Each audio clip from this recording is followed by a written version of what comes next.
कहानी शुरू होती है लोगन नाम के एक लड़के से जो पार्क में एक्सरसाइज कर रहा होता है। असल में वो कॉलेज के जमाने में एक प्रोफेशनल रॉक क्लाइंबर था। हर कोई उसकी बहुत तारीफ करता था, लेकिन अब उसकी जिंदगी पूरी तरह से बदल चुकी है। उसके पास कोई जॉब नहीं, जहां भी जॉब के लिए जाता है उसे रिजेक्ट कर दिया जाता है। उसकी जिंदगी बिल्कुल भी ठीक नहीं चल रही होती। हर कदम पर उसे परेशानी का सामना करना पड़ता है। जॉब ना होने की वजह से वो दिन रात घर में पड़ा रहता है। एक लड़का होने के बावजूद घर में साफ सफाई और बर्तन धोने की जिम्मेदारी उसकी होती है। काम न मिलने की वजह से घर में भाई बहन हर वक्त उसका मजाक उड़ाते रहते हैं, जो कि ये बात उसे बहुत बुरी लगती है। कुछ दिन बाद उसकी मम्मी का बर्थडे आने वाला है, इसीलिए लोगन और उसकी बहन चाहते हैं कि वो उसे अच्छे से सेलिब्रेट करें। लोगन अपनी बहन से कहता है कि क्लाउड गार्डन नाम का एक बहुत अच्छा होटल है, हमें वहीं पार्टी रखनी चाहिए। उसकी बहन उसकी बात मान लेती है। अगले दिन जब माँ का बर्थडे आता है तो सब के सब क्लाउड गार्डन होटल पहुंच जाते हैं, जहां उनके और भी रिश्तेदार आए होते हैं। सब लोगन को इस बात पर कुछ ना कुछ कहते रहते हैं कि उसके पास जॉब नहीं है, जो कि ये बात उसे बहुत बुरी लगती है। असल में यहाँ लोगन काफी देर से किसी को ढूंढ रहा होता है। तभी वहाँ एक वेट्रेस आती है, जिसे देखकर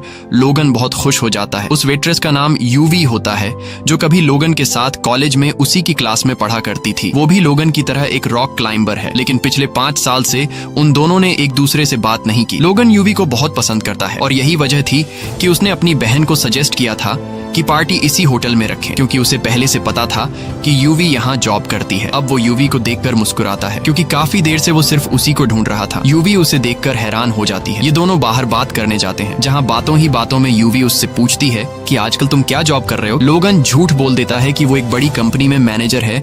असल में वो यूवी को सच नहीं बताना चाहता कि उसके पास कोई काम नहीं। तभी यूवी का बॉस उसे बुलाता है, जो हमेशा यूवी के साथ फ्लर्ट करता है, और यूवी अपने बॉस से बहुत परेशान थी, लेकिन वो मजबूर थी क्योंकि ये होटल उसके फादर का है। इसलिए वो उसके किसी भी ऑर्डर से इनकार नहीं कर सकती थी, क्योंकि अगर वो उसकी बात नहीं मानती तो वो उसे काम से निकाल देता। अब अगले सीन में शहर के बीचों बीच एक ट्रक को रुकते हुए दिखाया जाता है, जिसमें से एक आदमी निकलकर उसका वॉल खोल देता है, जिसके अंदर से जहरीली गैस बाहर निकलती है और धीरे धीरे पूरे शहर में फैलना शुरू हो जाती है। ये गैस बहुत जहरीली होती है। जो भी इस जहरीली गैस के चपेट में आता है उसका दम घुटना शुरू हो जाता है, और इस तरह से कई लोग मर जाते हैं। अब पूरे शहर में हड़कंप मच जाता है।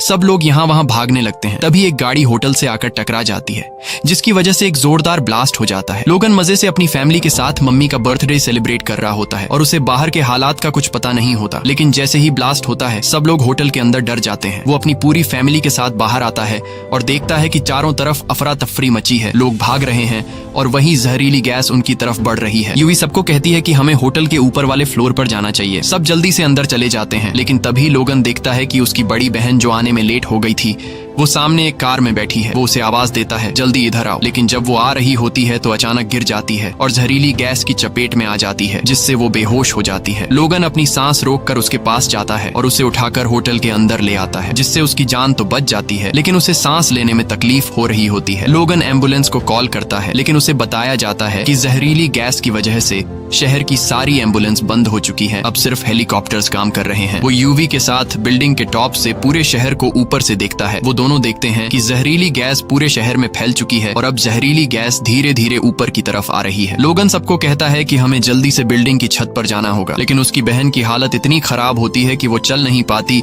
इसलिए वो कुछ कपड़ों को जोड़कर एक स्ट्रेचर बनाता है और कुछ लोगों की मदद से अपनी बहन को ऊपर ले जाता है। लेकिन जैसे ही वो ऊपर पहुंचते हैं, उन्हें पता चलता है कि ऊपर वाला दरवाजा लॉक है और उसकी सिर्फ एक चाबी है जो नीचे रिसेप्शन पर रखी है। जब वो ऊपर से नीचे देखते हैं जहाँ रिसेप्शन है, तो वहाँ उन्हें गैस के सिवा कुछ नजर नहीं आता। ये देखकर सब बहुत परेशान हो जाते हैं। नीचे जाने का मतलब मौत है। अब वो नीचे के फ्लोर पर जाते हैं, जहाँ टीवी पर न्यूज चल रही होती है, और न्यूज में उन्हें बताया जाता है कि ये गैस पूरे शहर में फैल चुकी है। अगर कोई गैस की चपेट में आ चुका है तो सांस धीरे धीरे लेना चाहिए, क्योंकि इस तरह वो बंदा 15 मिनट तक सरवाइव कर सकता है। और अगर तुम्हारे पास मास्क है तो फौरन पहन लो, शायद तुम्हारी जान बच जाए। बिल्डिंग के हर कोने में ढूंढने के बाद उन लोगों को 3 मास्क मिल जाते हैं, मगर मसला सिर्फ मास्क ढूंढना नहीं था। अब बारी थी नीचे रिसेप्शन में जाकर चाबी लाने की, ताकि वो चाबी लाकर दरवाजा खोलें और छत पर जा सकें, जहाँ से उन्हें रेस्क्यू किया जा सकता है। लोगन को कुछ समझ नहीं आ रहा होता।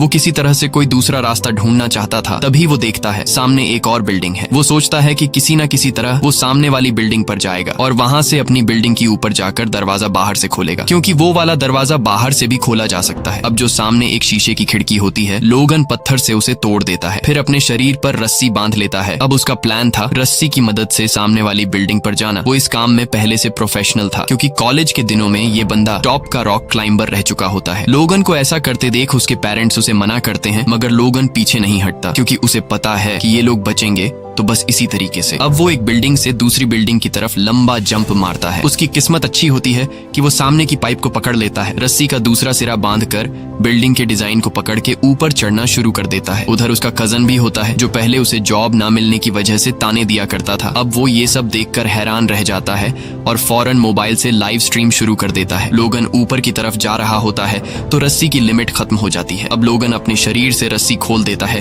ताकि आगे बढ़ सके। ऐसा करना बहुत ही रिस्की होता है, मगर इसके अलावा और कोई ऑप्शन नहीं था। अब लोगन बिना सेफ्टी के धीरे धीरे ऊपर चढ़ने लगता है। कुछ देर बाद वो छत के बहुत करीब पहुंच जाता है जहां एक शेर का स्टैच्यू बना होता है। वो उसे पकड़कर खुद को ऊपर खींचने की कोशिश करता है, मगर वो बहुत थका हुआ होता है और उसे ऊपर चढ़ने में बहुत मुश्किल हो रही होती है। अब उसके बाजू में ताकत नहीं बची होती, मगर लोगन को पता होता है कि उसकी कोशिश से सबकी जान बच सकती है, इसलिए पूरी हिम्मत के साथ आखिरकार छत पर पहुंच जाता है और दरवाजा बाहर से खोल देता है। सब लोग छत पर आ जाते हैं और अब सबको उम्मीद होती है कि रेस्क्यू टीम आ जाएगी। सब लोग अपने मोबाइल्स की लाइट्स ऑन करके हेलीकॉप्टर को सिग्नल देने की कोशिश करते हैं, मगर इतनी ऊंचाई से हेलीकॉप्टर को वो लाइट्स नजर नहीं आती। तभी यूवी के दिमाग में एक आइडिया आता है। वो वहां पर मौजूद सभी लोगों से कहती है कि हमें एच की शेप में खड़ा होकर अपने मोबाइल के टॉर्च को ऑन कर लेना चाहिए ताकि ऊपर से देखने वाले को पता चले कि हमें हेल्प चाहिए। वो सब मान जाते हैं और मोबाइल की लाइट्स के साथ एच बनाते हैं, मगर फिर भी हेलीकॉप्टर को नजर नहीं आता क्योंकि मोबाइल की लाइट्स बहुत कमजोर होती हैं। यूवी को समझ आ जाता है कि कुछ और सोचना पड़ेगा, तो वो नीचे जाती है और होटल की जो बड़ी सी होर्डिंग होती है उसको ऑन ऑफ करना शुरू कर देती है ताकि ऊपर से रेस्क्यू टीम को सिग्नल मिले। और वाकई ये तरीका काम कर जाता है।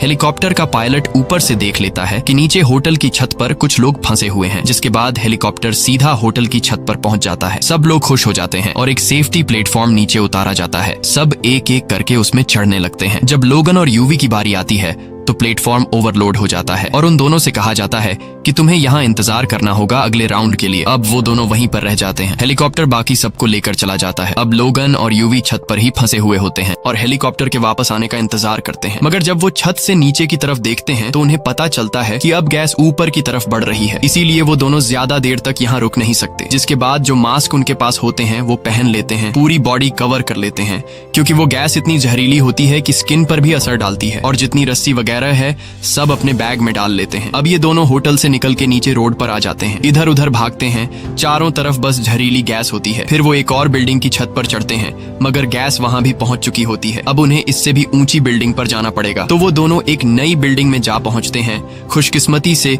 गैस यहाँ नहीं पहुंची होती और उनके पास जो फिल्टर मास्क होता है, अब वो मास्क एक्सपायर हो चुके थे क्योंकि उसके अंदर गैस भर चुकी थी, इसीलिए अब उन्हें मास्क उतारने पड़ते हैं। लेकिन उनके पास एक आखिरी मास्क अभी भी बचा होता है। इसी दौरान उन्हें सामने एक और बिल्डिंग नजर आती है जहां से वो और ऊपर जा सकते थे, तो ये दोनों वहां रस्सी फेंकते हैं। सबसे पहले यूवी रस्सी के जरिए वहां जाती है क्योंकि उसका वेट कम होता है। वो आराम से दूसरी बिल्डिंग पहुंच जाती है। अब लोगन की बारी होती है। लोगन धीरे धीरे आगे बढ़ता है, मगर अब गैस वहां तक भी आ चुकी होती है। खुशकिस्मती से जो बचा हुआ मास्क था वो उसने पहना होता है, इसीलिए बच जाता है और वो भी उस जगह पहुंच जाता है जहां यूवी पहले से मौजूद होती है। वो दोनों ऊपर से देखते हैं कि सामने वाली बिल्डिंग में बहुत सारे बच्चे फंसे हुए हैं जो चिल्ला कर मदद मांग रहे होते हैं। ये दोनों एक लाइट से एरो बनाते हैं उन बच्चों की बिल्डिंग की तरफ ताकि रेस्क्यू टीम को पता चल जाए कि वहाँ कोई फंसा हुआ है। जल्दी से हेलीकॉप्टर वहाँ पहुँचता है और वो सब बच्चों को अपने साथ ले जाता है। अब हेलीकॉप्टर की बारी थी इन दोनों को बचाने की और हेलीकॉप्टर इन दोनों को लेने ही आने वाला होता है, मगर किस्मत एक बार फिर से उन्हें धोखा दे देती है। जिस बिल्डिंग की छत पर ये दोनों खड़े होते हैं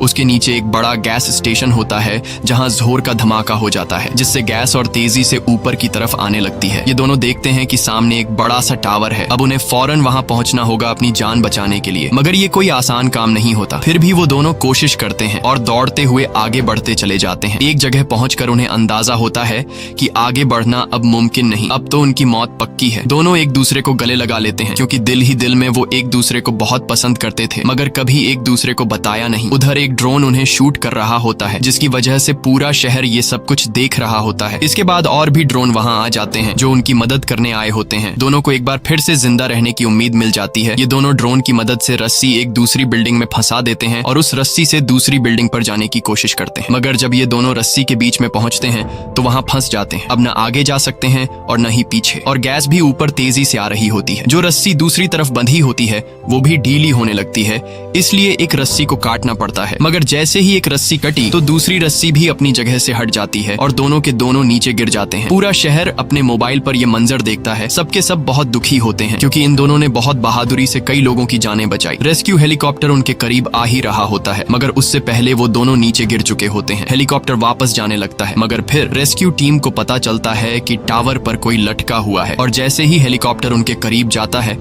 तो पता चलता है कि ये कोई और नहीं बल्कि लोगन और यूवी हैं जो अभी तक जिंदा होते हैं। रेस्क्यू टीम फौरन दोनों को बचाकर सेफ जगह पर ले जाती है। वहां जाकर लोगन को देखकर पूरा शहर, उसका फैमिली और दोस्त सब खुश हो जाते हैं क्योंकि लोगन और यूवी ने जो किया वो कोई आम बंदा नहीं कर सकता। उधर यूवी को दिखाया जाता है जिसके पास उसका बॉस आता है जो हमेशा उससे फ्लर्ट करता था। अब भी उसके साथ चिपकने की कोशिश करता है, मगर यूवी एक जोरदार थप्पड़ मार देती है और वो नौकरी छोड़ देती है। साथ ही पूरे शहर में पानी का स्प्रे शुरू हो जाता है क्योंकि हुकूमत को पता चल चुका होता है कि गैस को खत्म करने के लिए उस पर पानी डालना जरूरी है। लोगन अब यूवी के पास जाता है जिसे वो कॉलेज के दिनों से पसंद करता था मगर कभी बताया नहीं, और लोगन को भी पता चलता है कि वो भी उसे पसंद करती थी। और उसी वक्त बारिश शुरू हो जाती है जिसका मतलब होता है कि अब जल्द ही शहर से गैस का असर हमेशा के लिए खत्म हो जाएगा, और इसी के साथ फिल्म की कहानी भी खत्म हो जाती है। उम्मीद है आपको ये कहानी पसंद आई होगी।